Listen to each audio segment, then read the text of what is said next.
হচ্ছে আলু দিয়ে গাজর মাশকালি পেঁয়াজ তো মাশরুম একটা মাছ ভাজা কালকেটা বের করতে দেখাচ্ছে মাশরুমটা দেখা যাচ্ছে কী ফ্রেশ পেয়েছে দুদিন আগেকার মাশরুম তাও দেখো ফ্রেশ কত এইগুলো আমাদের এখানে 55 করে এটা রিল হচ্ছে এখানে ব্যাগটা ফেলেছি তো দেখাচ্ছি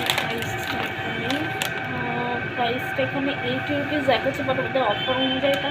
55-এ পাওয়া যায় 55 বা 60 মার্কেটে 60 পাওয়া যায় এখানে 5 টাকা জাস্ট কম কোয়ালিটি দেখো কম্প্যারিজনে খুব ভালো আর মাশরুম আগে খুব কম পাওয়া যেত এখন তো দেখো না মাশরুম কত পাওয়া যায় কত মাশরুম চলো সব কেটে ফেলি সব জায়গায় করে ফেলি মাছটা বসিয়ে দিই চলো তখন ভাই আমার পরে দেখা হচ্ছে